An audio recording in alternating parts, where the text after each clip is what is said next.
Welcome, and I call to order our July 15th, 2024 school board meeting. Will you stand with me to say the Pledge of Allegiance?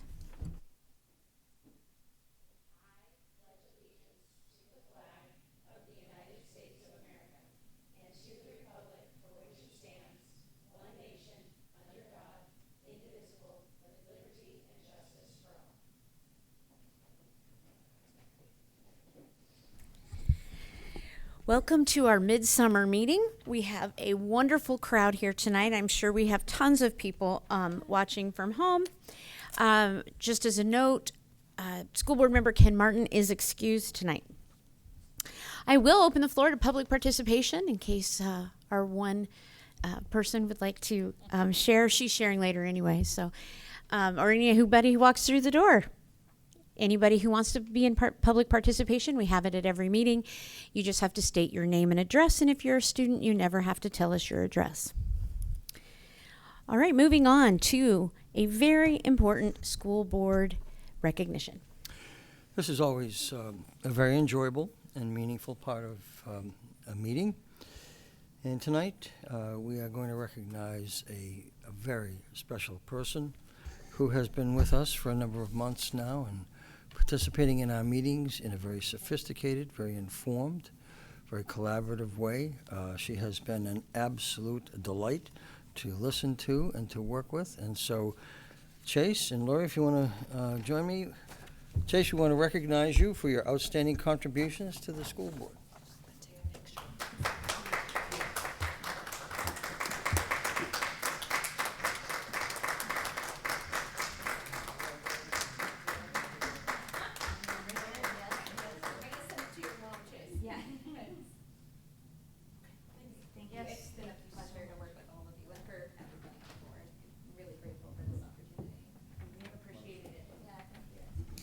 Can I say a fun fact? I don't want to embarrass her, but Chase was voted best dressed.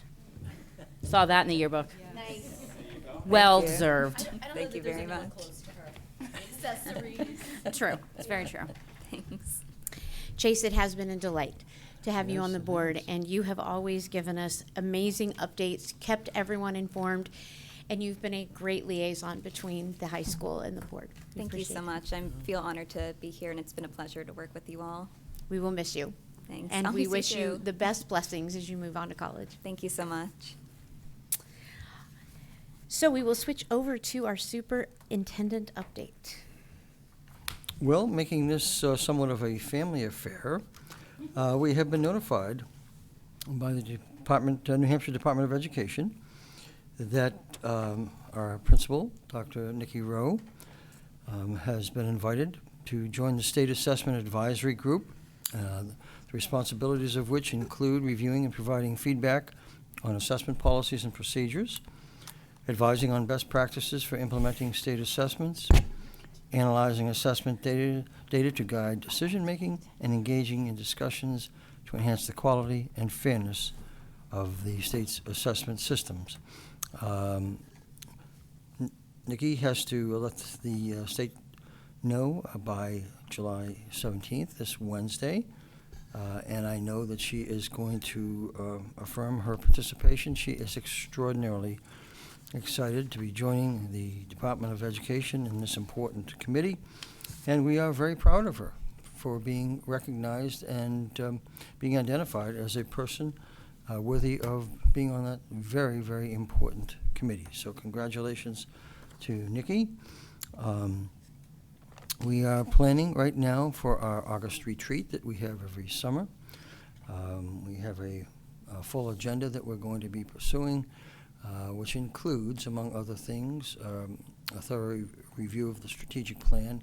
Now, that will not be finalized until you review it and finalize the vote, but we will be reviewing it with the leadership team also in the final phase. Amy and I met with a graphic designer to begin to talk about the layout and look at the layout. We don't want it to be just text in nature. We've got some good pictures of students.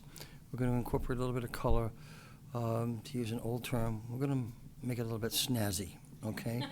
And so, which makes it more enjoyable to read, but not too busy, because we've reviewed other strategic plans that have been so busy with pictures, with graphics, when you don't even know where to look and focus on the content. So we're going to be talking about that.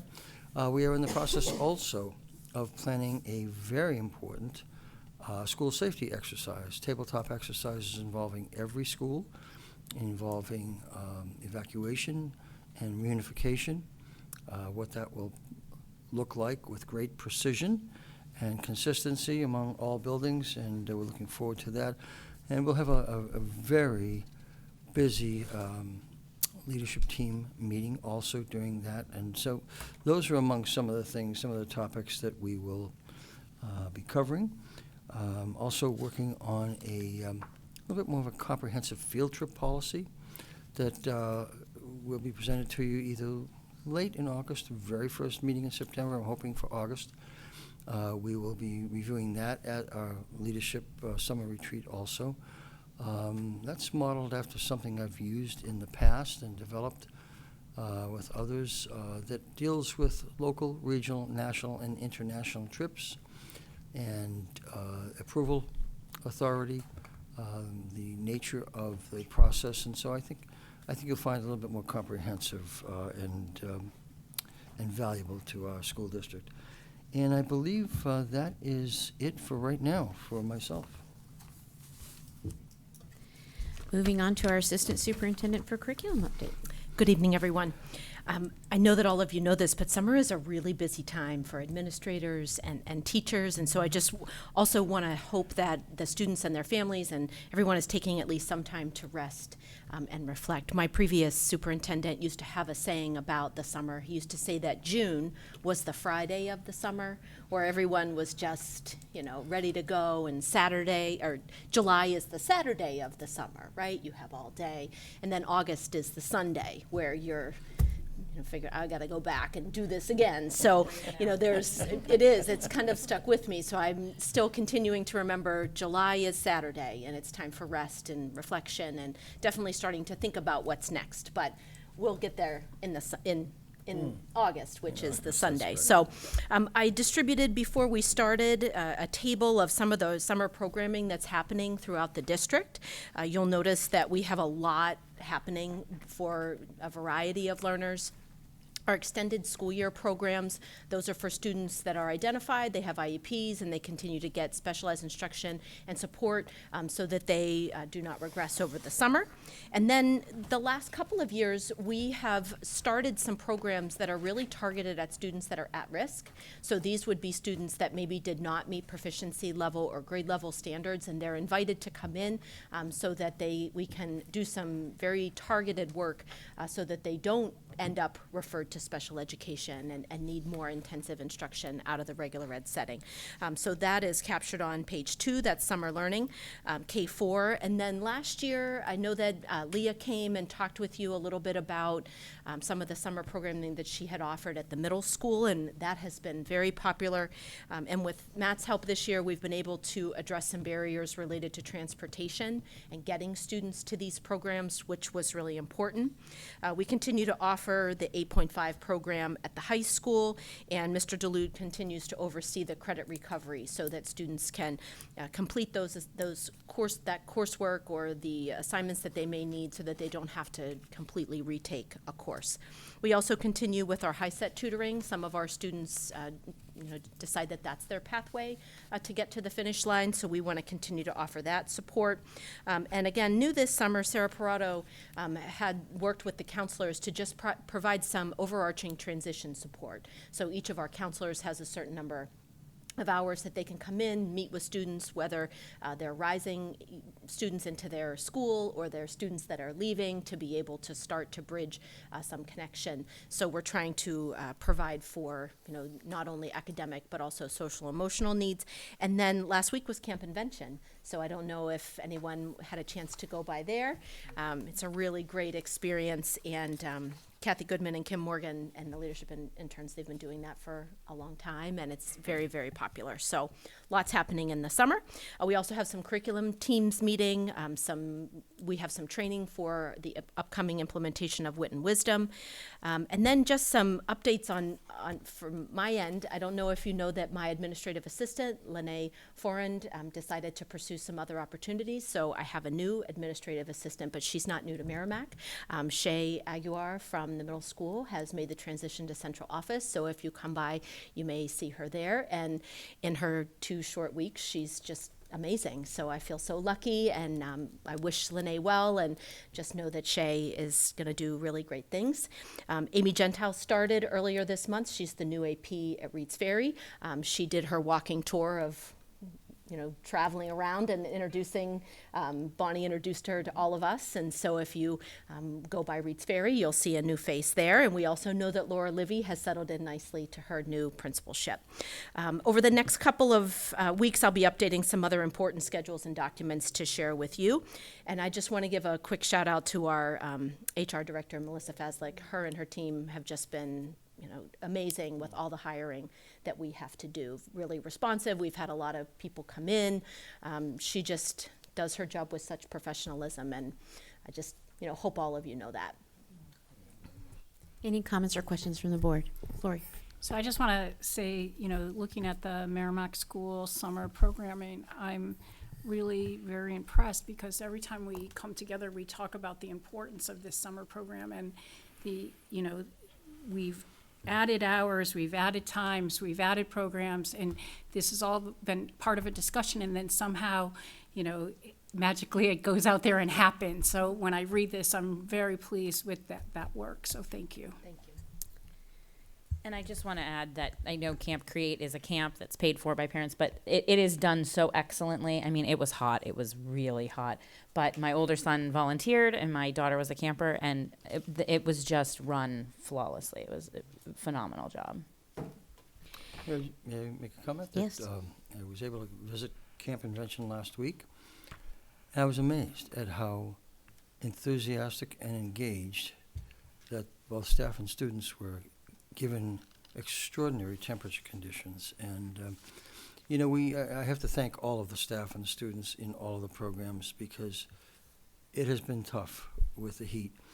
Now, we haven't made any decisions, but we are beginning to think about how many programs we could possibly transition to the middle school next summer, which are, as you know, is air conditioned, and we may not be able to do all, but we might be looking at that movement, which will make it certainly more enjoyable from a temperature perspective from the staff and students. But I've got to tell you, last week they were engaged and as enthusiastic as you can imagine. I also want to add, a lot of districts across the nation and across New Hampshire added extra summer programs because of COVID. And a lot of them have dropped them and are just doing their ESY. But I am proud to say that Merrimack continues to reach every student who needs a little bit extra support across the summer. And just seeing the list every summer, seeing what's going on, it's just exciting to know that there is support for every student. Okay. Assistant Superintendent for Business Update, Matt Chevenel. Thank you. I really enjoyed Amy's characterization of the summer according to her role as superintendent. Mine is like a series of Monday mornings, me, Tom Tussaud, Mike Dumais, all the maintenance, everything that's going on, it's crazy. In fact, I'm going to get auditors visit me this Friday, so it just kind of caps the week off with something very positive. So anyway, there's a couple things I want to talk about. First, we do have the fire inspection report for the SAU and central office. We'll be presenting this to the board and the Planning and Building Committee at a later date. The inspection was done on November 7th of 2023. It was done by the fire inspector. Nothing in here surprises me, but we'll go through that later. What is not in here is the ADA evaluation of the building, because they did fire life safety. They didn't do ADA. So Rick Jones, the building inspector, gets back from vacation on July 17th. So at that point in time, I'll be calling Rick up and asking him to, could you please come through, take a look at these two buildings and evaluate them as far as ADA. There's a couple of things looking at the building that, if you're familiar with any of the requirements of ADA, the railing has to be 34 inches high. The railing on our building is 32 inches high. The ramp has to be 1 in 20. So for every 1 foot of rise, you need 20 foot of run. It's 2 in 20. So it's double, it's twice as steep as it needs to be. Years ago, when I broke my ankle and I had a little scooter that I wheeled myself up with, I kind of noticed that, and my wife had to push me from behind. It was very embarrassing going to work my first day. So anyway, there are ADA requirements that have not being met, but we need that information from the town. So hopefully they'll help us out, and I'm sure they will do that.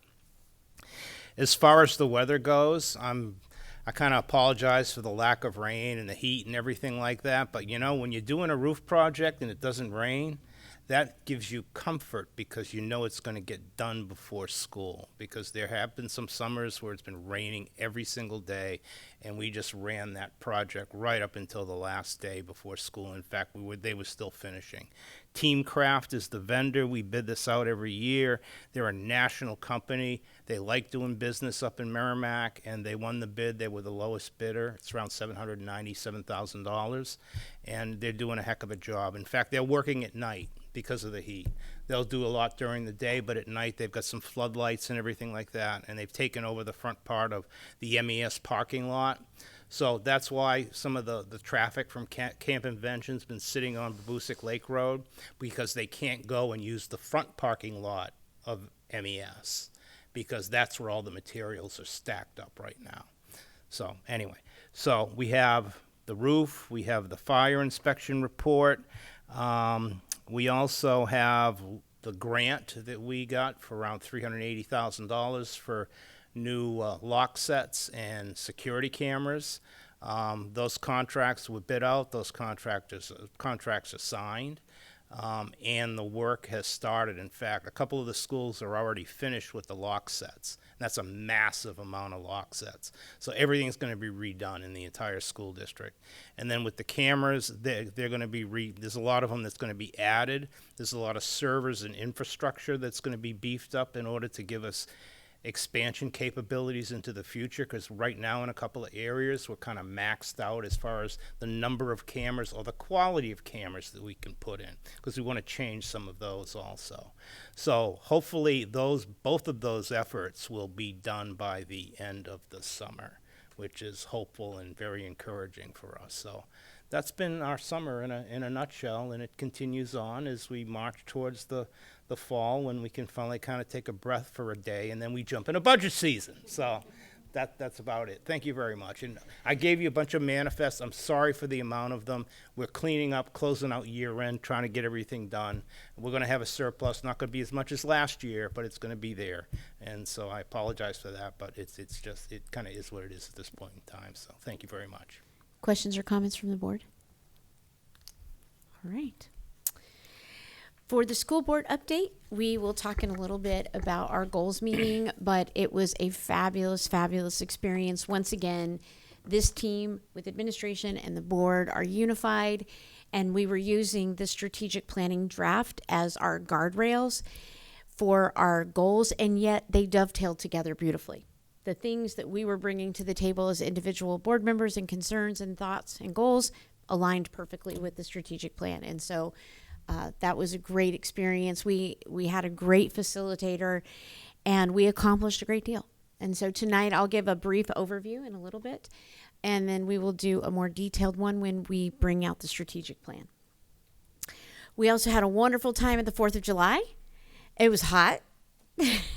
But it was a wonderful time. I want to thank Lori Rothaus for taking point on the decorations, and we want to thank Bailey's, who provided the truck and drove for us, and their crew. They were awesome, passing out candy as well as the board members, and it was a great day. And so we love doing that. I had the privilege to participate in the reunification training with administration, police officers from Merrimack, fire department members, principals, and some teachers. It was amazing. It was absolutely amazing. Now, I've had Alice training, and Alice fits in with this program, with this whole system, so nothing really changes depending on what type of defense program each district takes. But it was great to see how we can have the entire town on a common language and a common understanding of what would happen in an emergency. And then to walk through the process of an offsite reunification 4 times, where you're a student, a parent, a member of the team, was very, very helpful. And you learn so much. And it's why we do project-based learning with our students, because they learn so much with the hands-on. And that second day was really an outstanding experience to think through what would happen if we needed an on-site versus an off-site reunification. So I'm excited that as part of the August retreat, administration and senior leadership team will be going through that, and it was an excellent, excellent training. So thank you for the invitation. Yeah. Matt. Could I, before, if you're just one comment, I just want to thank the town of Merrimack for the fireworks display. Or whoever was, it could be Rotary, I'm not sure who was responsible. My wife and I came down, we sat on the majestic stairs of the central office to look at the fireworks. And it was a really great show. And there was tons of people. It was like the old days all over again. So they did a really nice time, really nice job on it. And I just want to thank them, so thank you. It was a great night. The DJ, he was awesome, Yes. and playing lots of music. The food vendors, everything was wonderful. Even my adult children still go, we're all going, right? And they all come to the house and we go. So it was a great night. I agree. Any comments from the board? Okay, Chase, last student rep update, if you have anything. Yeah, absolutely. You know, as several board members have said, even though this school year has come to a close, it really is still a busy summer, just with the broad variety of programs that we have. We also have lots of students working summer jobs, working volunteering at these programs, attending them, and younger students in the district too doing camps, lots of activities. So it's great, especially I know several board members have already commented on this, but I just wanted to add how great it is to see that Camp Invention is still going strong, especially with 140 campers this year. It's amazing. I know that I attended Camp Invention several years when I was younger, and I loved it. It was a real highlight in my early year school year experience, and I made a lot of friends there. And I also learned a lot of really interesting STEM skills, which is an interesting subject to explore over the summer through fun hands-on activities. It's, you know, it doesn't really feel like you're, you know, sitting down at a desk learning science, technology, engineering, and mathematics, but you really are getting that experience in building those life skills of collaboration and curiosity and innovation. So it's great to see school students from the high school volunteering for that, faculty and staff, and that the students had a really good time too. I also wanted to add that in addition to some of these programs that we also have a wide array of local summer camps that are happening this year. So I just want to read some of those out. So we have local camps including Adventure Lore, the Boys and Girls Club of Greater Nashua, Brainwave STEAM summer camps, Camp Benema at Hampshire Hills, Camp Sargent, Career Museum Art Center, Girls at Work, Girls Incorporated of New Hampshire, ID Tech Camp, Camp Natticook and Camp Trek, Nashua Community Music School summer camps, SEE Science Center, and YMCA summer day camps. And in addition to things like Camp Invention, we also have a lot of high school students that are volunteering for those too, and making good connections with students all across the MSD school system. And for any parents or students that are interested in that information for those summer camps, you can go to the MSD website, and if you go under the Parents tab, there is a section for Merrimack Family Resource Guides, and you can find summer camps under there if you're interested in either volunteering, getting involved, or getting your child involved. So yeah, great to see that everybody's staying involved in the community. Thank you. Yeah. Any comments or questions from the board? All right, so going on to old business. We had a discussion about the low salt use letter. You have the copy in your packet. Again, this is a request by MBD for all the town organizations to request that NHDOT use low salt or limited salt from exit 10 on-ramp from DW Highway southbound onto industrial, including south on Continental Boulevard to where Continental meets, whatever you want to call it, the Milford Road, 101A, We know that intersection well. We had a discussion about our concerns regarding safety and the fact that we do have buses on those roads. We did get information from our attorney, and I'm going to turn it over to Bill to discuss that. Thank you.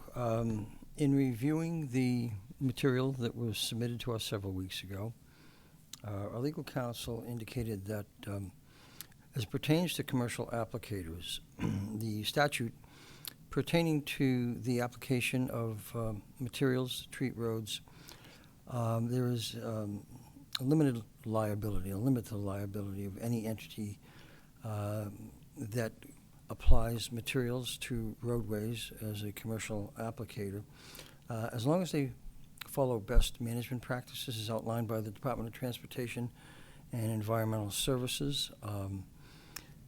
More specifically, in dealing with the issue of to sign or not to sign, our legal counsel has stated that if the roads referenced in that material, which you just read, Lori, are not owned or occupied by the district, then the legal counsel does not really see the need for us to join in that letter. Now, she didn't mention this, the legal counsel did not mention this, but I'm wondering if we just make a general statement that on Continental Boulevard and the specific areas outlined in that letter, we would subscribe to any applicators following best practices and just leave it at that.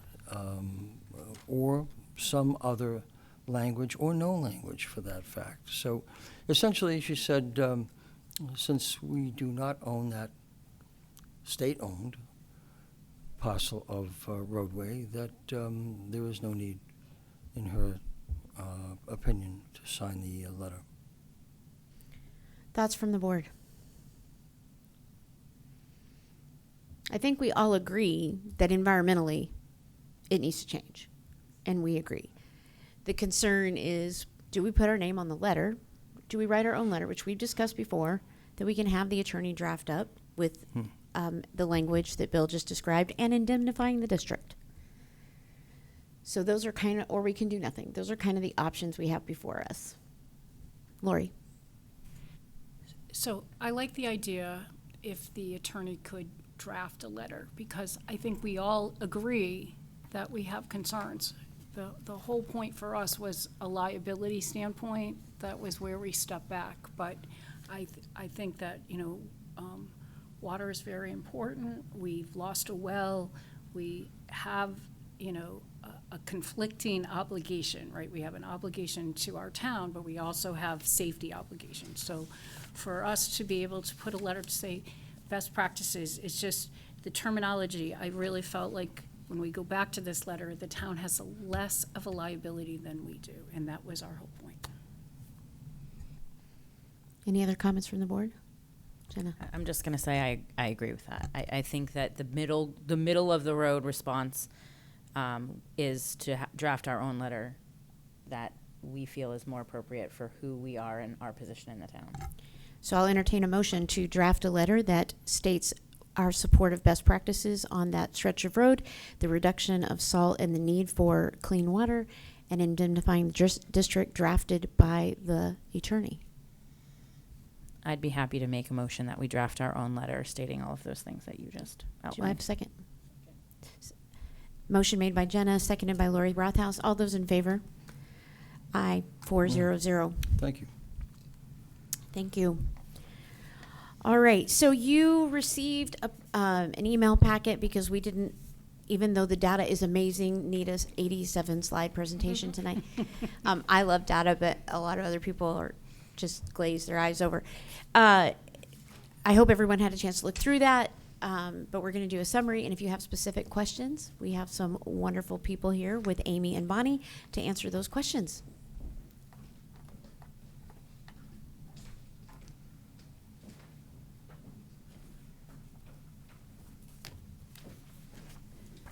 Good evening, everyone. It's my pleasure to introduce you to Bonnie Henson. I'm not sure if you have met her before. She joined the district during COVID, right, to be the student data collection specialist at Thornton's Ferry. And at the end of those ESSER funds, everyone agreed that we could not lose Bonnie. She has a knack for data.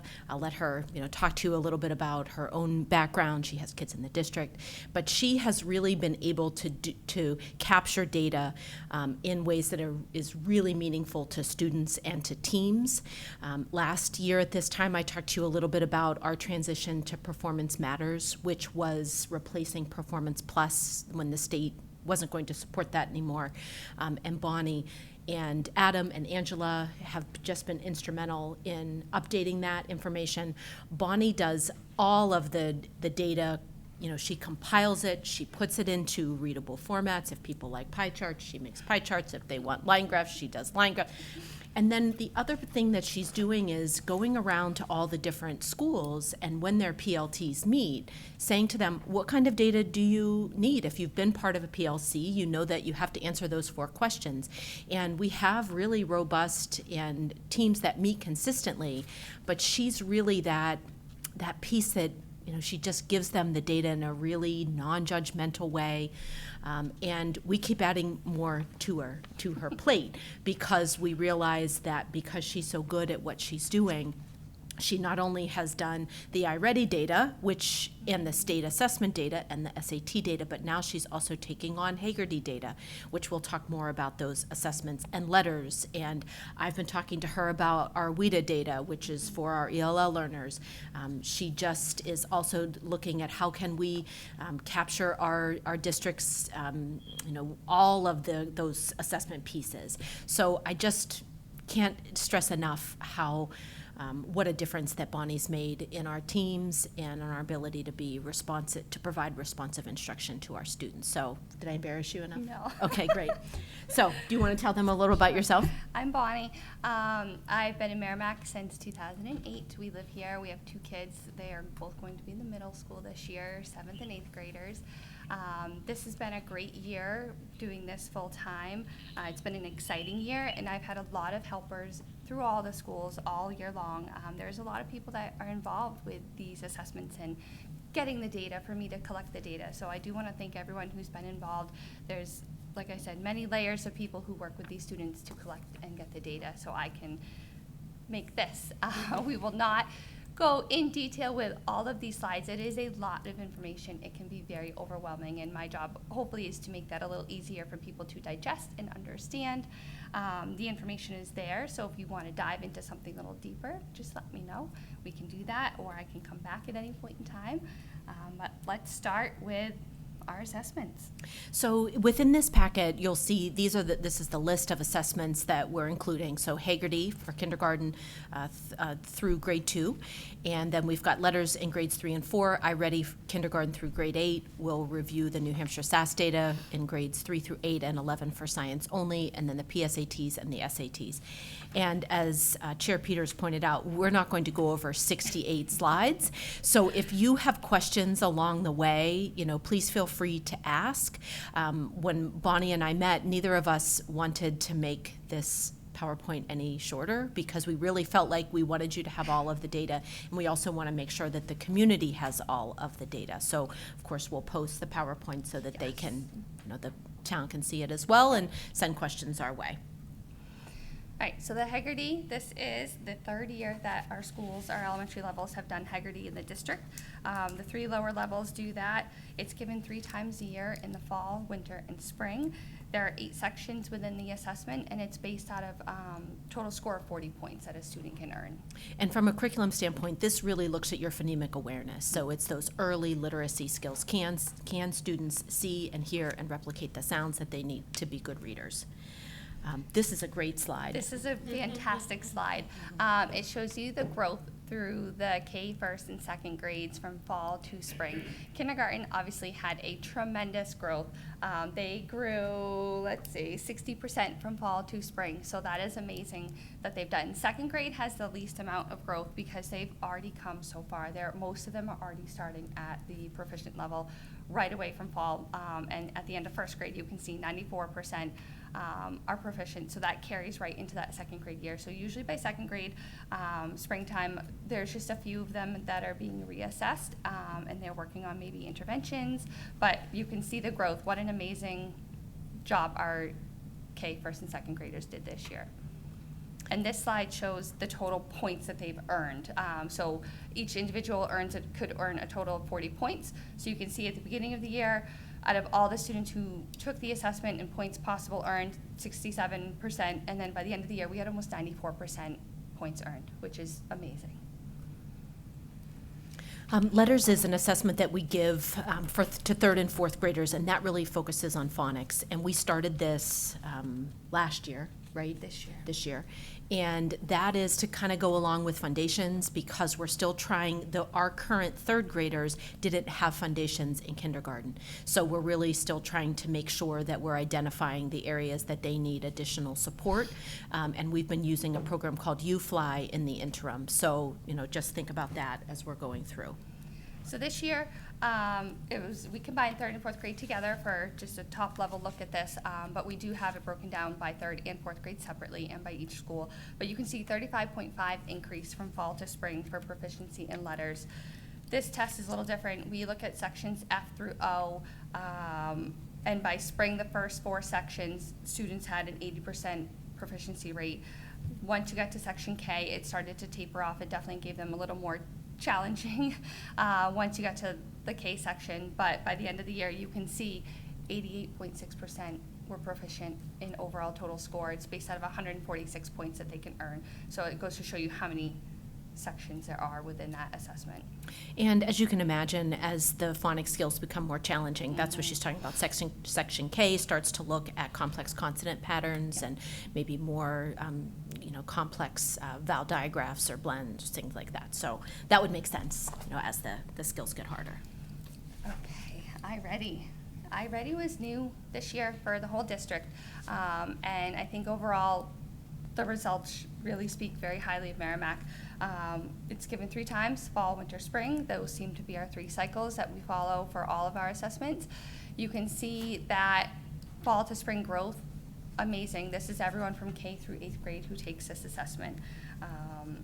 The results speak for themselves. We have 5 levels of relative overall placement that we look at, and you can see that students who started at 56% in the 1 grade level below, that is where students are supposed to be starting. They are just finished their current grade, they're ready to start a new grade, so they should be in that yellow, they should be 1 grade level below. By the end of the year, you do want to see that transition to early on or mid and above grade level. So you can see our students did much better growth-wise. And just as a frame of reference for those maybe that are watching at home, you really want your bands in green, the dark green and the light green to increase, and your bands in red, the dark red and the lighter red to decrease. And so you can see that we've achieved that goal. All right, and that was for mathematics. These next 2 slides break it down per grade. I don't want to go into crazy detail because we could literally spend an hour talking about these, but you can see the changes in growth. I will highlight that kindergarten and first, they do not have the ability to be 2 or 3 grade levels below. That's why you won't see the red in kindergarten or the dark deep red in first grade and second grade, because they just don't have that ability with the assessment to be 3 grade levels below at that point. So you can see K through 5, and then the next slide is 6 through 8. Still growth, still changing the bands, which is a great progress. With mathematics, there are 4 areas within that assessment that they are assessed on, and geometry seems to be the one area that gives everyone the most trouble or has the lowest scores. This slide looks at how we compare our benchmarks to New Hampshire and the national year-to-date scores. So as a district, we performed a little bit better than all the New Hampshire students who took the test. If you band together the 2 green colors, ours was 47%, New Hampshire was 49%, or Merrimack was 55%, New Hampshire was 49%, and national was 47%. And so you can see we performed slightly better than New Hampshire nationally. And then the benchmarks are broken down per grade, so you can see the compares versus state testers and the national testers for each grade. It's a lot. information. Okay, now we'll go to reading. Now we are in reading. Reading is, there are 7 areas in reading that we look at for the overall relative placement. You can see that one grade level below, the yellow band, 40%, that's where a bulk of our students are falling, and that's right where they should be. And you can see the shift. By the end of the year, it increased to 64% students who are early, mid, or above grade level. And then this is all broken down by the grade again. I just want to take a minute to point out the proficiency level in kindergarten, 76% of kids. That lets you know that what we're doing is setting a really strong foundation for kids to be able to be good readers. I mean, look at grade 3 too, though. Grade 3 had a great year 6%. this year as well. All right. And these are your benchmarks, so how our district compares to our New Hampshire testers. The national testers, if you band the greens together, was 52%, New Hampshire is 57%, and Merrimack was 63% total for students who are in the green category. And then that is each grade as well. And then we get into the state assessments. So, you know that we have to give the New Hampshire SAS every year to all students in grades 3 through 8. They take it in literacy and math, and then 5th, 8th, and 11th grade also take it in science. We also make sure that all of our learners, our ELL learners, take the access test. They're required to take that. And students that are eligible to take the dynamic learning map, a long time ago it used to be called the ALT assessment. These are students that are identified and typically don't have their communication, their ability to write or use the computer independently is impacted. So they do more of an alternative assessment for those students. So we know the importance of statewide assessments. It is a way for us to inform our instruction. It is also, for better or worse, the way that the state judges us on how we're doing. So I know that culture around assessment and testing, and I've been in, I think that I'm going into my 27th year in public education. I can't beat Bill yet, but I'll see. There's always that idea, and I know that many of you have been teachers. You don't want to overemphasize their importance, but they are what we have. So we need to take them seriously, and we want to make sure that students understand that their performance does matter. We want them to do as best as they can. So as far as our results, we've start back here in grade 3 ELA. Grade 3, I mean, they all performed very similar within each other, which is great to see. They're all over 60%. When you look at the 2 reading informational texts, our 39% of students are on or above, 49% are at or approaching, and 13% are in the low category. And then looking at the reading literacy, 34% of students are on or above, 47% at or approaching, and 19% are low. So overall, grade 3, they did very well this year on ELA. And same with math. I do want to shout out Master Cola, 74% for their students. They had 48 out of 65 of their students that were proficient in their mathematics SAS testing. That is a great number to see. Grade 4 ELA, it starts to show that over 50% of our students are proficient. You can see the breakdown of each school. We have 1 student who's out of district.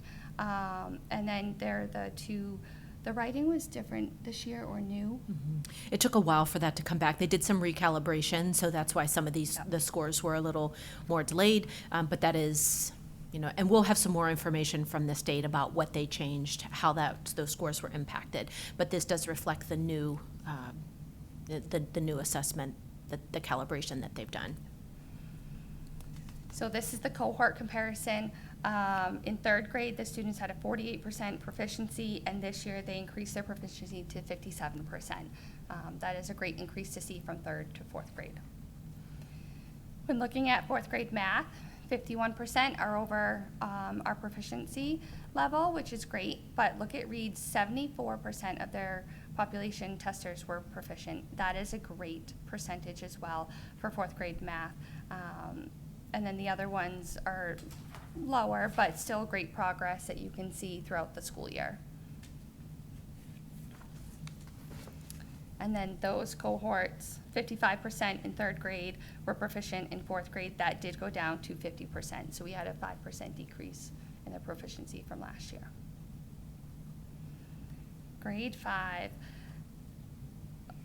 you can see that if we break down the reading informational text, the numbers 37% are on or above level, 43% are at or approaching, and 20% are low. When looking at the reading literacy text, 30% are at or on grade level, 48% are at or approaching, and 22% are low. So those, and then the writing hasn't come through yet. You can see the cohort comparisons. Grade 3 and 4, they were equal, 54%, and this year it did increase to 60% proficiency. And math seems to definitely be a little behind in our reading, but you can see 29% of our students for 5th grade are proficient based on the SAS results. And then this 53%, 4th grade, they were 46% proficient, and this year they were 30% proficient. Is there something that you're thinking or identifying in that curriculum? Yeah. I think that this is something, when I first came on board, we have done a lot of work in literacy. We have not done that same level of work in math, and that shows in our scores. And I know that when Bill and I, my first year, we added the reading interventionist at each building, and that person has made a significant difference. We talked about bringing the math interventionist to the last budget season. Didn't seem like the right time, but we do. We need. I mean, I'm just being honest with you. We don't have anyone in the buildings providing intervention in a similar way as to reading. And you'll start to see that in 5th and 6th grade because I was a 5th grade math teacher for a long time. And what happens is they learn to add and subtract mostly, but when they get to 5th and 6th grade, that's when they're hit with multi-digit multiplication, multi-digit division, which is a challenge, all of the fraction work. You need someone really digging into the data and then providing intervention and overseeing the intervention. Classroom teachers do the best they can, but we do not have the same type of system that we do for reading. And these scores were hard, when Bonnie and I, they were hard to look at because we are doing so much in literacy. And yes, we only can do so much at a time, right? That's the other piece. But I'm just hoping at some point we can have the conversation about math, because what we really need, Lori, to answer your question, is someone that's looking at this data along the way, looking at every single Envision's unit assessment and saying, okay, these kids still need practice with this, and let's figure out how we can give it to them. Yes, we've added the iReady, the individualized learning path, and I think that's been great for a lot of students, but some still need a knee intervention. And I would say, I hear that, and I agree. As a high school math teacher, teaching Algebra 2, when you have students that are still struggling with finding the least common denominator, which is a 5th grade skill, and now you have them in 9th and 10th grade, they can't rationalize complex fractions and things like that because they're still struggling with that skill. And it's not just an intuitive skill. It takes reasoning and thinking through factors and multiplication factors and those kinds of things, which is a big jump from 4th to 5th grade. And I agree with that. And I would say, I think this budget season we need to start having that conversation about what we're going to do with math, because, the STEM fields are huge, and we want to make sure our students are fully prepared. And that starts at these levels. My only point was, because we don't have one right now, is there any way we could lengthen the math periods? Because, like Lori was just saying, the math gap just continues to grow. And then you really get to high school teachers, and we look at geometry, as a high school principal, I had to have double geometry because the kids did not have those skills. The only way I could give them the skills is to have geometry every day. We were on an A-B schedule. And that's how they caught up. But we're not going to catch up. Now we see we have a gap, and we have such great scores everywhere. Can we look at that schedule and give more time to it? It's a really good question, Lori, and I think as we look at our master schedules, when you look at the implementation of Wit and Wisdom, you need about 75 to 90 minutes a day. So every schedule is a trade-off, right? So whatever your giving to math, you're not giving to something else. And so when I've met with the administrators, we're really prioritizing the implementation of Wit and Wisdom next year. And so, yes, I think those are conversations that we need to have about when we're teaching math, how long we're teaching math, what does the extra practice look like. I love your idea of, what happens at the high school level. I think later on in the presentation, we have some really good initial information about the PSATs, which help us to understand where students are. And then our SAT scores kind of give us that very last touch point, which we do well on the SATs. So there is, we are closing gaps when they get to the high school level, but the in-between, it's brutal, especially the middle grades. And that's, to your point, they're making sure they're teaching literacy, reading, social studies, and science. And we will have to make hard decisions if we want to double some of that time or add more time for math. That means that we won't be teaching something else. And I will affirm what you said earlier. 3 years ago, when we brought Bill on, then we brought Amy on, we had massive changes we knew needed to be made. We needed to switch our entire reading and literacy to the science of reading. We knew we needed to switch our math curriculum. And of course, it's like moving a giant battleship. It takes a long time to change course. And so we're changing course, but you're right, when you see the data, and of course, I'm passionate about math, so I'm biased. You just know that it's the continuation of all the things we've been working for the last 3 or 4 years. And this age group is the one that got hit the hardest with COVID in those early reading and math skills and continuing on. So, I'm not blaming COVID or using COVID as an excuse, but it's just a bottom line that when they were kindergarten's first grade, that really hit them hard. When we see the scores of the younger grades, the ones who weren't as affected, you see the benefits of the new curriculum and the new instruction. Yeah. So I think we got to keep all of those components in mind as we move forward. May I just say that in the 2025-2026 budget, math will definitely be a priority. What we will use is this extraordinarily well-organized and comprehensive data to provide the rationale to the community in terms of the need for continued curriculum changes, continued professional development. We have excellent staff, perhaps the introduction of math interventionists, because I do think, and I'm sure Amy does also, I believe that intervention services at the early elementary level have an extraordinary payback and benefit, and that's what we're going to be committed to. And I think that's important, but as a parent of a fifth grader who's caught in that COVID nightmare, right, I think we are also going to have to think about how do we address the issue where it lies, which is those kids who are about to go to high school and they have this giant deficit. Like, we definitely have to shore up the elementary, but the elementary is actually doing okay. Yeah.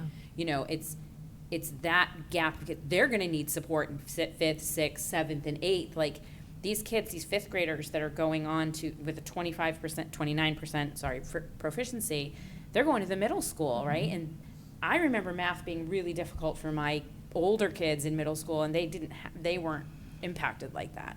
So that may be, we might have to look at providing some intervention services at that level, which is a weird maybe place to think about. I mean, there's intervention needs everywhere, but we might need to provide some extra support for those students and those teachers, right? Because the teachers want to meet their needs, but they want to, they're only one person or whatever, but so. I will say, when I've talked with Principal Bozeman and Assistant Principal Hoppe about it, they have a block next year for what I need. So that is consistent K-8 now, where they will have blocks of time that they can receive intervention.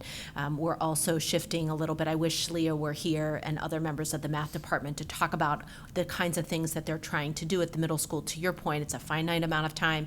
If you've worked at a middle school, you know that there's a lot happening at middle school, that there are a lot of competing factors, but they also have a really robust after-school homework club where a member of the math department is always there. It's getting kids to be able to come. There are other competing things, after-school sports or clubs. clubs or activities, but we are trying to find pockets of time for kids to get intervention.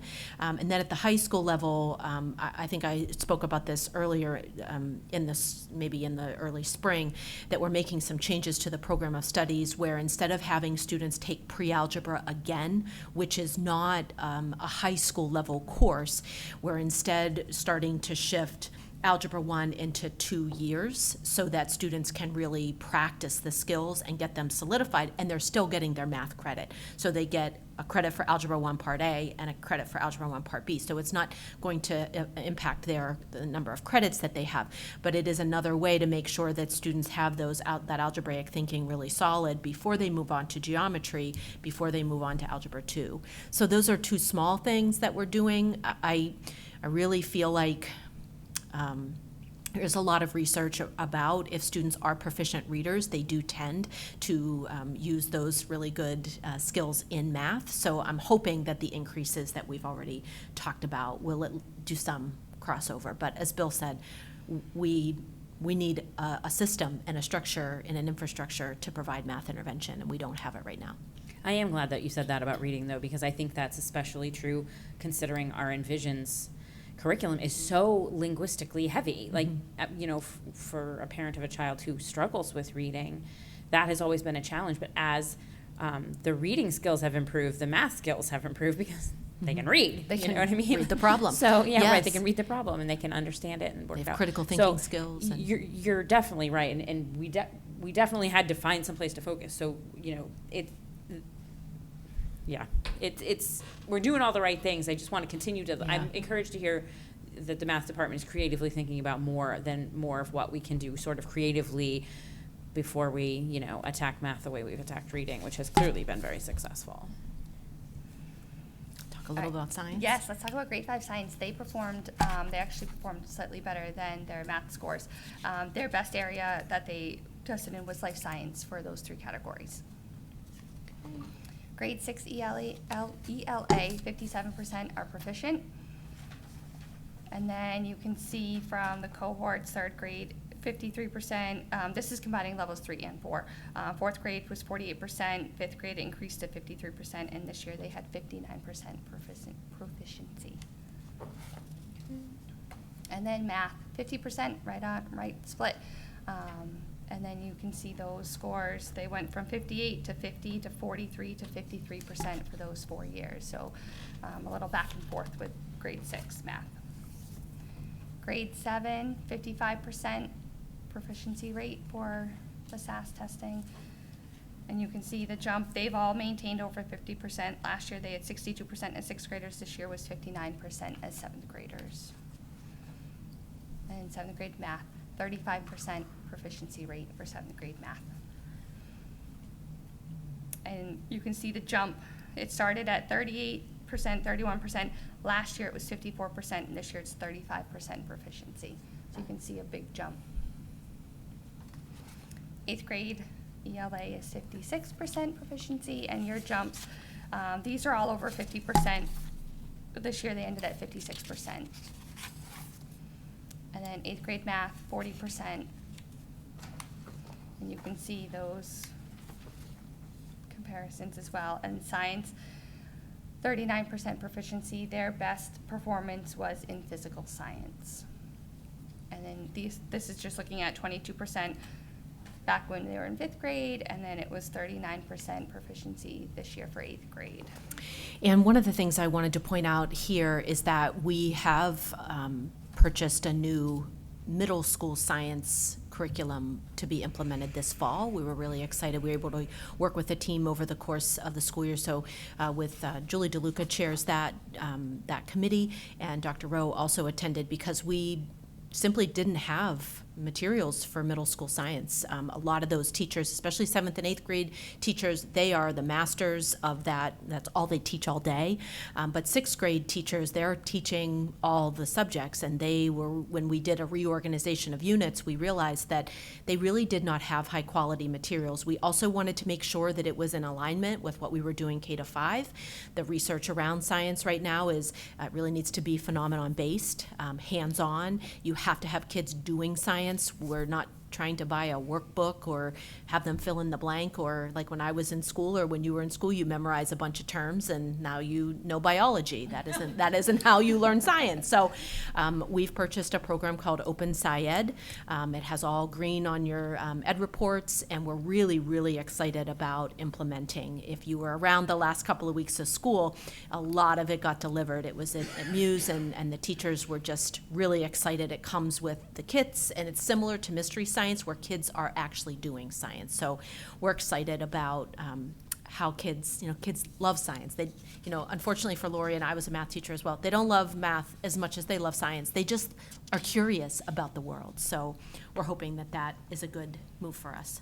Well, I want to say too, I think our investment in wit and wisdom might help here too, because Absolutely. it's a knowledge building curriculum. And so while we're teaching reading, they'll be learning, yes, it might be history, but it can also be science. Yes. And many of the things. So part of the reason we invested in wit and wisdom was because it was going to be a 2-for-1 kind Absolutely. A lot of the units, when we, did the Wit and Wisdom presentation, there are, whole modules around birds and nature and weather and, the social studies concepts as well. But there are a lot of science nonfiction texts that students will be exposed to.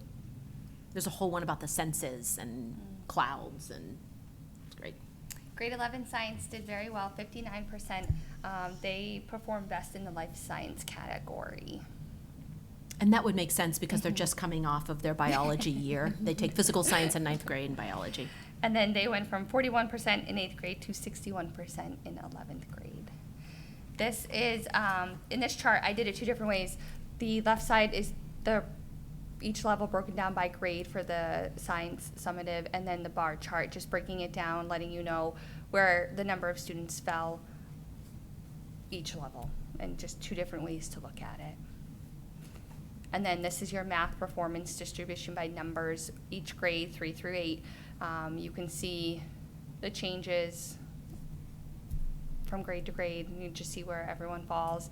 3rd grade had a phenomenal year. And then this is the pie chart version.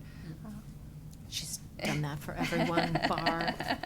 Hi. Yep. Okay. And then we'll talk a little bit about the SATs. Yes. So the SATs are the state assessment for 11th graders. And our testing day was in March? March 24th, if that is the right date. I know it was March something. We performed, Merrimack students scored higher than state and all testers on the SAT testing day for 2024. You can see we're slightly higher in the bar charts. This chart shows the percentage of students who met no benchmarks, met 1 benchmark, or met both benchmarks. So you can see we're pretty split, third, for this school. And then this looks at, we went back and looked at 23 and 22. This gives you a breakdown of the students and where they performed, so you can kind of see the comparison from the last 3 years that they've done this testing day. And then this is our first year doing the PSATs, and I know that I really appreciated your support to at least try it this year. And I know as we go through the budget process again, there were a lot of questions about the PSATs when we were in the high school cafeteria. So I just want to make sure that folks in the community understand the kind of information that we get from the PSATs. It really does break down each of the categories, and allows teachers to inform their instruction around reading and writing. So you'll see they have categories around craft and structure, information and ideas, the conventions, and then same for math. It really breaks it down into those areas so that the teachers can then target their instruction. Without that, we don't have any progress monitoring in 9th or 10th grade at all. And I know there were some questions, could we use STAR, could we use iReady? It really didn't make much sense because their SAT is their state assessment. So it made the most sense to start to familiarize themselves with that tool. And so PSATs? PSATs, our students perform slightly better than all testers and slightly below our state testers. I'd say for their first time, overall it's a good starting point. And then when you look at the benchmarks, we had 35% who met both benchmarks within the PSAT 8-9 test, which is slightly more than the students, all testers. And I think it's really a good, as Bonnie said, it's a good starting point for us, right? We've never given this assessment before, and we can just assume that kids will become more familiar with the assessment and be able to manage themselves better in the years to come. And then PSAT 10 performed higher than all testers, while again being slightly behind our New Hampshire state testers. But they're really so close. I mean, 10 points. And then this is the look at, we had a large percentage of students who met one benchmark, 49%. And we know that's a lot of information, a and lot. we gave a very high-level overview, but as Bonnie and I were meeting to talk about this tonight, we wanted to make sure you had all of the information. So if you find yourself, looking through 68 slides and have a question, send it to us, and we're happy to give more specific information. And I would say the same for members of the community. I think the only way that we can improve is to be really transparent about our academic data and to, share it and talk about it and, celebrate the wins, and then also to ask the hard questions about, what's next and how are we going to improve all of our areas. So where on the website are we putting this so that everybody can see it easily? Yeah, so the Adam Goodman, I'll have him put it right on the district landing page. That's where he put it last year, and it'll just be, I have it as a Google slide deck, but I'll post it as a PDF. But then if people have questions, they could certainly ask.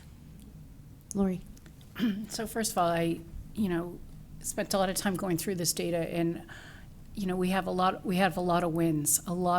There's a lot of really good things happening. Celebrate those wins. And when you look at the state of New Hampshire and then you look at national, like that's what we really want. We want to make sure that we are beating the state of New Hampshire and we're beating national. And we are in most areas, or we're very close, And so, like I was kind of like doing a little happy dance with this. And it also gives us really good information, so now we can reflect and we can figure out, because some of those 2s can become 3s Yes. with just a little bit more, and sometimes it's just aligning, like we just have to align one thing and everything's going to change. But that we did this deep data dive and we're looking at this data is, thank you so much. I mean, I know how much work this was, but it's exciting, and it's exciting for our school district.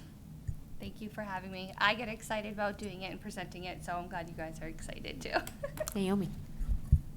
Yes, thank you for all of it. I'm really excited to see what the iReady data looks like next year and what the PSAT data looks like next year, because as you said, this is our first year doing this. So one of the things I like about the SAS data is how we have those cohorts. We're following them over the course of those years. I'm those kindergartners who blew iReady out of the water, or maybe it was Haggerty, I don't remember,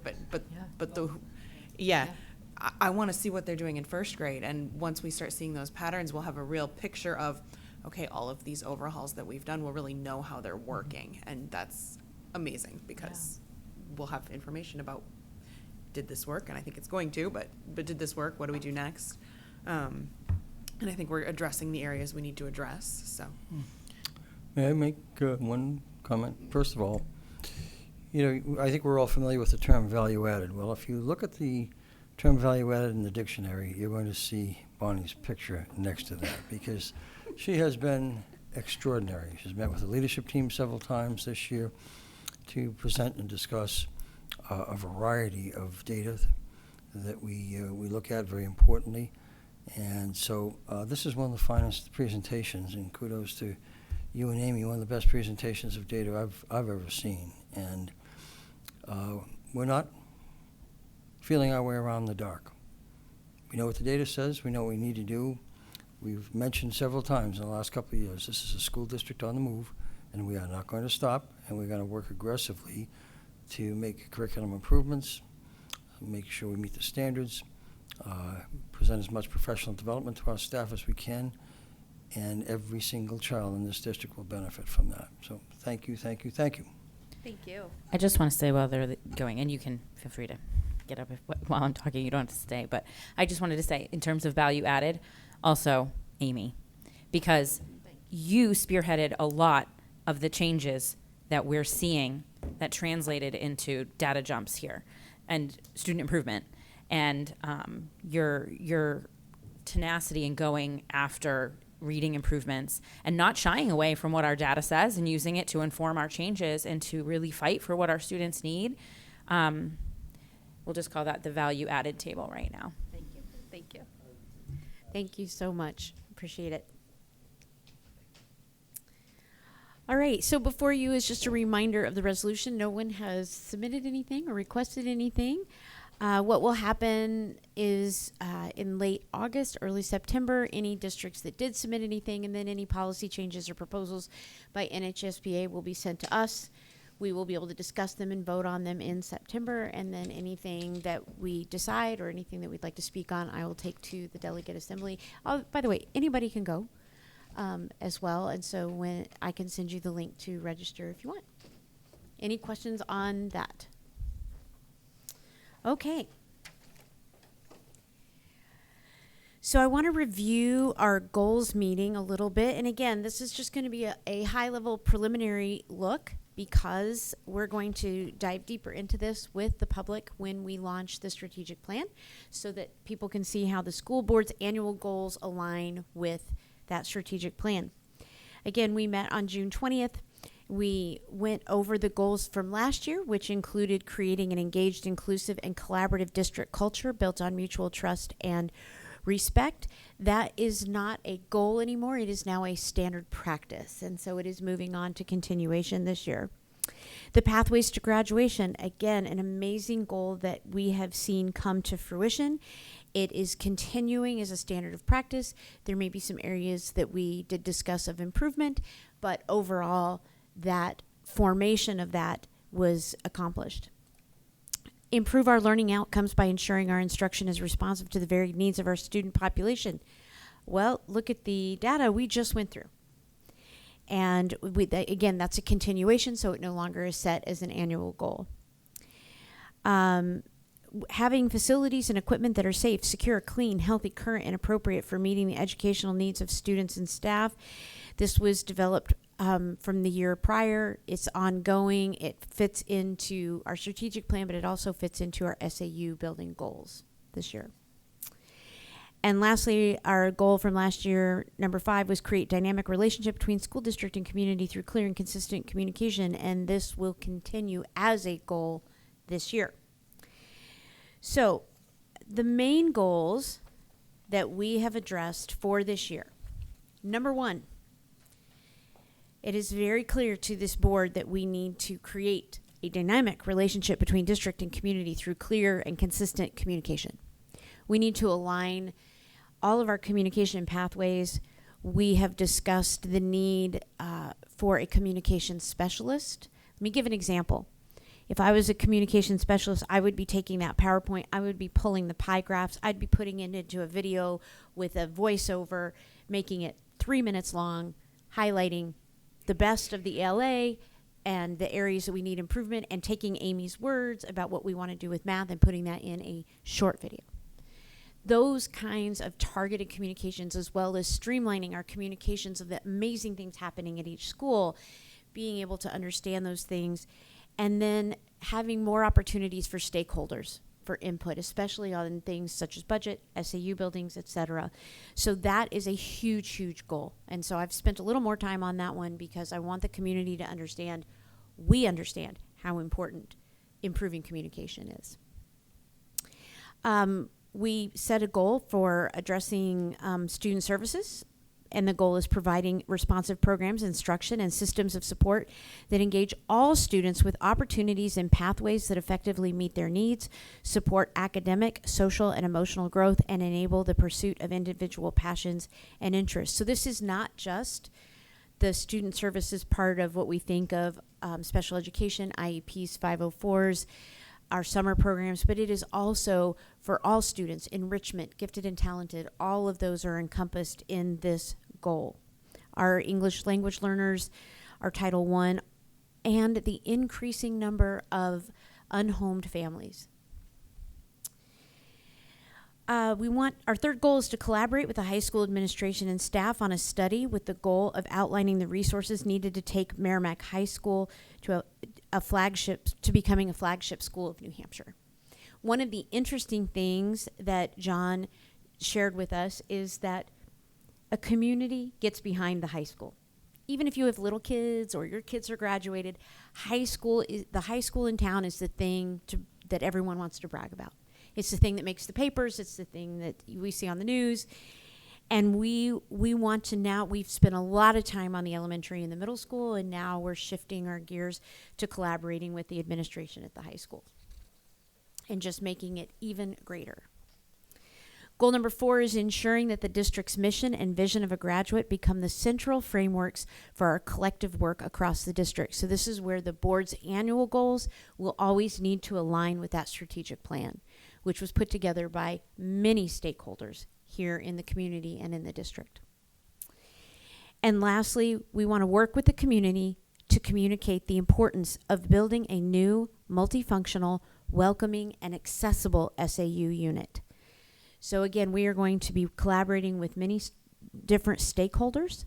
We are going to be working with building and planning again this year and having them as part of our meeting here, and public opportunities to ask questions and discuss these needs, having the fire marshal's report and eventually the town's inspection of our ADA will be very critical to that conversation, and discussing the importance of adequately staffing our district and making sure that we are staffed correctly and with the right people in the right places, like we were talking about with math. Anything that needs to shift, those kinds of things are all part of that big picture. And so it's not just our SAU building, but it includes the ability to attract new staff. Would anybody like to add any comments to this preliminary view of our goals? Naomi. I would actually say that right on the last thing you said, it also attracts people to come to town, not just staff, because both the high school goal actually and the adequate facilities because when you go to if you move to town to go register your kid, you go to one of those old buildings, and that's the first impression you have of the Merrimack School District. Actually, what I really wanted to say was how awesome of a meeting it was, and how much I enjoyed the facilitator and the conversations that we had. And we talked a lot about listening and communicating and how to frame what we see as challenges and how to focus on the positives. And I really am pleased with the goals that we came up with for next year. I want to add on to what you said. Being a military family, we moved a lot, and we had to go to a lot of different towns and a lot of different districts and a lot of different schools. And it's not only is the high school what people want to talk about, but no matter what age your kids are, what do you look at? How does the high school perform? What are the scores? All of those kinds of things. What activities do they have? What is their program of studies? What are their athletics? Are their teams state champions? Those kinds of things. And it was when you were saying that, I thought about how many times I've looked up high schools even when my kids weren't that age yet. And we want everybody to come here. Any other comments? Okay. So like I said, we'll have a more in-depth presentation with the strategic plan. Do we have any other new business? Lori. Oh, sorry. So I just wanted to bring up, I know that we may have talked about this before, but I think it might be new business. Looking at forming a relationship with Reed's Ferry and the Baptist Church, so there would be a second way out of Reed's Ferry. Matt, can you tell us, we might have talked about it in the past, a long time ago, before I was on the board. we had Kim Yarlow when she was the principal at Reed's, and I had several conversations, and I think Kim actually approached the church about making a second egress into their parking lot. There's a couple of rocks that are blocking that area. They could be removed. There's no wetlands there, so it's just a path.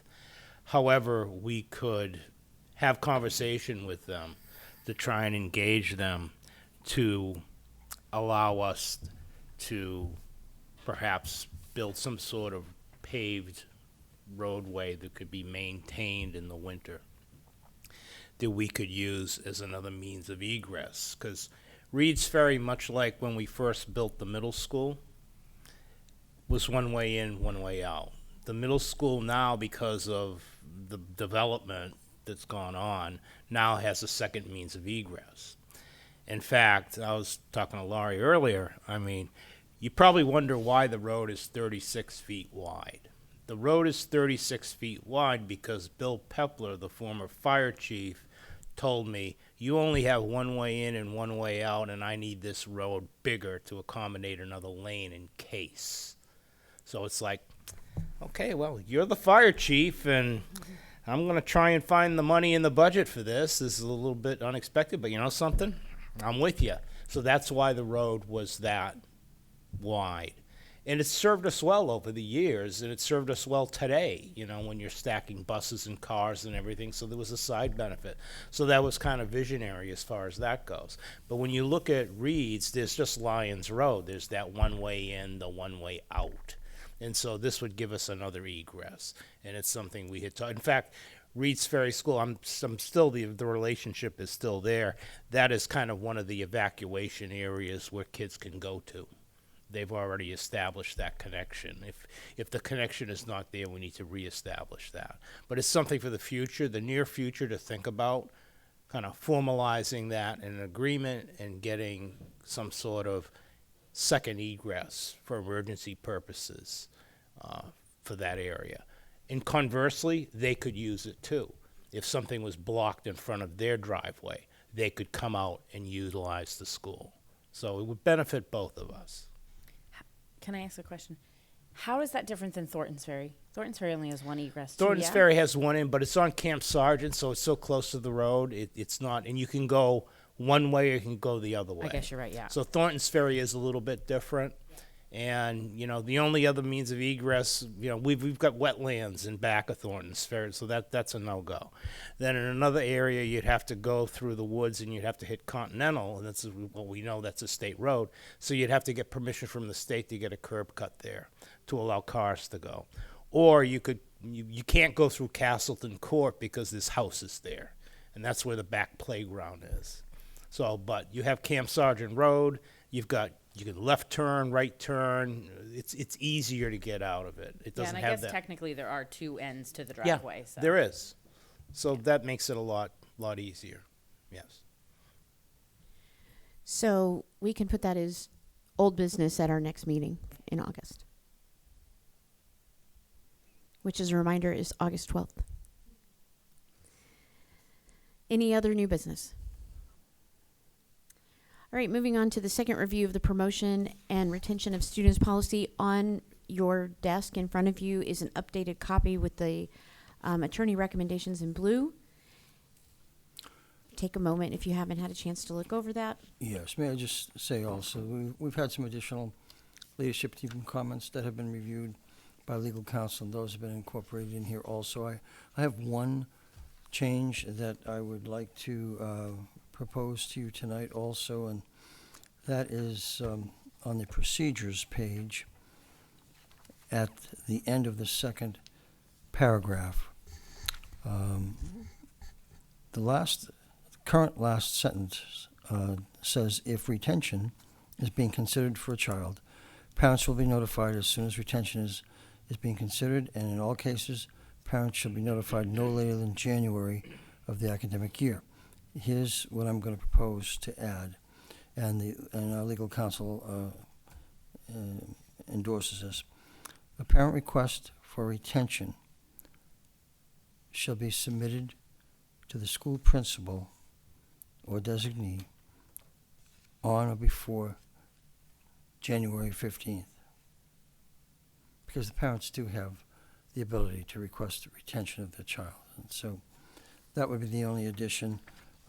All of the changes, additions, deletions that our legal counsel has made really helps us comply with statutory requirements. Any comments or questions, Naomi? So the January 15th date, I think about a parent maybe who's got a first grader, and they're concerned, but they're not there yet, because a lot can happen between January and, like, I'm just wondering if March would, I don't know why the January date, like, is it, you know, is it all right to move it out just to give parents time? Like, yes, you know, in January, I think, like, the principal, the parents should be having conversations, but there is some, you know, there is some growth that may happen that you might say, all right, you know what, let's put them in second grade versus that. I would It's just a have no January objection- date no for me. objection It's to just that like change. a little bit like, because it just seems, as a teacher, like the second semester always is a growth semester. And I would add to that, kiddos who have birthdays that are in late spring or summer, especially in kindergarten, first grade, second grade, have a lot of growth between January and June. And January, man, just even assessment data wise, how little you actually have on hand in January. I agree. Would Amy, you, I have no objection to putting in on or before March 1st or March 15th, whatever, what you feel more comfortable with, and you think, as representatives of the community, what you think is, makes most sense in March. I like March 15th. Okay. Because we get past, because we have a lot of winter breaks that land like March 1st. Yeah, the March February 2nd, March 3rd. vacation. February you're break, right, yeah, Lori, sorry. Like, Yeah. just because they come back from February vacation, I missed the day. I mean, so, I mean, this is No, obviously your Amy. decision, but as far as our data, it's real, oh, sorry. That last data point is really around May. It's like May 1st, May 15th. And so if you're really looking to have more data than what you have in January in terms of like the progress monitoring data that we just talked about, the winter window is January, early February, and then we finish after between April vacation and May. So I just worry, I know that that's late, but my gut was May 1st. What is the administration burden with the May 1st? Well, I mean, we can go back to them and talk. I mean, as a building principal, you would start, creating your groups. You always have a couple of kids, and you're almost making that decision right until the end of the school year because it's such a big decision, as you've said. And you might be able to put some things into place to help the student, fill those remaining gaps. You could also recommend summer programming or, giving them a little bit of extra. I agree that January is way too early. I don't know. We can circle back with the leadership team, but for elementary, as Lori said, someone said, if your birthday is in, September 1st, you really aren't showing that you're ready to go to the next grade level until April, May. Right. And then it all comes together and you're like, okay, that student is fine. They're going to Now do they fine. made it, right? Yes. So, I don't know. What is the board's feeling about a May date? I would want to know about the administrative burden. Whoever put it that way put it well. Like, because the other thing is, the request is that it be considered, right? That's right. This is like, is the parent really not going to know by May that, hey, my kid's struggling? Is this more of a, okay, I'm worried about this and we're going to watch it. We're not talking about the final decision is going to be made on March 1st. We're going to be talking about the parent lets the school district know that they'd like to talk about it on March 1st. And then when is the decision being made, I think is more what you're talking about with when the final spring data comes in. Because I also noticed down here in the second to last line, if parent guardian is not satisfied with the principal's decision, an appeal may be made to the superintendent of schools on or before April 1st. Like, are we really deciding before April 1st whether or not we're going to retain somebody? That date seems really early, too. Yes, yes. Yeah. I do. And just, you all know, this is a very small percentage Yes. of students. I mean, I think this year we've had two cases that were, Yeah. even Yeah. just talking about. Because for most students, especially K to 6, we are a standards-based school district. And so you know that you're going to have kids learning on a continuum. We don't have a lot of requests for 7th and 8th graders to be retained. So you're really looking at younger students. Younger kids, Up to age 12. right, younger kids. So if we change that, that last sentence to essentially say, from our perspective, that we would be notifying parents in March with a decision in May, and that their request to us would come in March with a decision in May. That's great. Okay. I think that's perfect. And that if the decision is in May, that leaves them a month to appeal the decision That's and correct. all of that. I have a question, actually. It says at the top that it's promotion and retention of students' procedures, and it only talks about retention. It doesn't talk about promotion. And Yeah. what's up with that? You know, there was a process. Promoted. Okay, is that Yes, what right. is that what that means? You're not- so if you're so what not I was retained, you're wondering, promoted. so I read it and I thought promotion meant Yeah, no. bumping somebody a grade ahead. I didn't realize that it meant Well, that's just the Not procedures holding them- for the policy. Yeah, so the this is- policy just says students are promoted to the next grade level each year. gotcha. So yeah, my question was, and I guess maybe this isn't because I'm not in education. That was like my first thought was like, this is for if we're like, because I have a friend whose kid is a grade level above where they are for their chronological age, and so do we have a policy somewhere else about that, or is that not? We don't necessarily have a policy, but we have a procedure in terms of testing for that. Yeah, we have the early admittance to kindergarten and first grade that allows, and we go through that process. But I hear what you're saying, Naomi. Maybe it's a one sentence right before a decision to retain. You could just make that statement. Students are typically promoted, to the next grade Right, level. especially if it's going to be in the handbook, because you're going to get other parents reading it and going, wait, what? Yeah. So right here, we can just write a sentence right Yep. here. Yep. Any other suggested edits? Okay, well, we'll see the edited version at our next meeting. Yes. Thank you. It's important because every school district has to have a promotion retention policy, and we have had none. And so thank you for being patient with this one. Let's go to approval of the minutes. Does anyone have any edits or changes before we entertain a motion to accept? I'll make a motion to accept the June 17, 2024 public meeting minutes. Do I have a second? Motion made by Lori, seconded by Jenna. All those in favor? No. Oh, There's a comment. There's an edit. Okay, go. Line 234 is missing a name.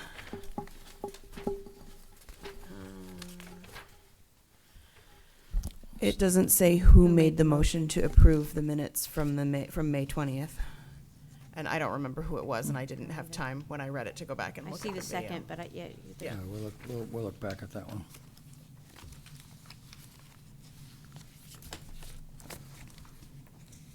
All right, would you like to amend the motion with that change? Lori? I'll make a motion to accept the minutes with June 17, 2024 with the amendment. Mhm. Do I have a second? Okay, Naomi? No, that was it. Oh, okay. All those in favor? 400. Non-public session. Do I have a motion to accept? I'll move to accept the minutes from non-public June 20th. Do I have a second? Motion made by Naomi, seconded by Lori. All those in favor? Aye, 400. Okay, consent agenda. There are some nominations and resignations and retirements for you to consider in your packet tonight. We'll start with the nominations. Jennifer Sella will become the art teacher at MES for 1 year, and that goes along with one of the requests down below, so we'll get to that in a minute. Nicole Driscoll, classroom teacher at Reed's Ferry. Denise Jean Lutton moves from one of our Title I tutor positions to fill the gifted and talented teacher position that will be split between Reed's Ferry and Thornton's Ferry. Rachel Ford, social studies teacher at Merrimack High School. Danielle Clayton, digital learning specialist at James Mastrocola Upper Elementary. Daniel Dresha, help me. Shush? Dresius, okay. Special education teacher at the high school. And Lisa Kennedy, classroom teacher at Muse. And then the resignations, we are bringing forth the resignation tonight of Matthew McGinnis, music teacher at Thornton's Ferry. He also was the chorus teacher at the middle school. Caroline Conrad is requesting a 1-year leave of absence from her art teaching position at MES. Bethany Taylor, digital learning specialist at Muse. Rafael Rodriguez, science teacher at the middle school. And Tracy Gruber has accepted the retirement incentive, and that's in your packet. She's an art teacher at Muse. Do I have a motion to accept the consent agenda? Sure, I'll make a motion that we accept the I oh my gosh, I can't even second. talk. I second The Jenna's motion is made by Jenna, seconded by Lori. All those any discussion? All those in favor? 4-0-0. I just wanted to take a minute. When we did all of the other retirements, Tracy Gruber has been in the district for the last 24 years. She started at Thornton's and was one of the first teachers that opened JMUS, so we wish her well. Yes. Absolutely. All right, committee reports. Did we have any committees meet in summertime, or is it just us? Okay, no committee reports. Correspondence. I had a number of parent concerns and student welfare concerns that either were forwarded or were part of administration discussion. Any other correspondence? All right. Comments from the board. Lori. I just really want to thank one more time, first of all, the board, the goals, the administration, the presentations. Obviously, Chase, we're going to miss you very much. I'm hoping in like 5 years you'll come back to Merrimack and run for school board. You're perfect at the job, and I'm very grateful for this board and for the work that we're doing and for our focus and that we are getting results. And when we talk about results and what we want, it just seems like we just keep getting what we want, and I'm really happy about that. And I'd like to add that, again, I went over the data when you sent it to us prior to tonight, and I was very, very pleased. Even the fall to spring was just outstanding. So it's a testimony to our teachers, a testimony to the initiatives that you all have put in place, the curriculum changes we've made. It's just they all work together. And I have no doubt we're going to take care of the challenges we're facing, and in another year or two, we're going to see even better data in front of us. We're a data-driven decision-making body. I think that is a testimony to a lot of us being educators or data nuts, but it's really important for us. I want to emphasize as well to the community, if you look at those PowerPoints when they're posted online and you have questions, please speak to Amy or your child's principal. There may be individual questions you have about your child that aren't expressed in that data that you would like to discuss. But I think overall, the concern about the return on investment here in Merrimack, we now have data to show that we are investing in the right direction. And that is extremely pleasing. So we may need to bring that up again in September because everybody is on vacation. All right.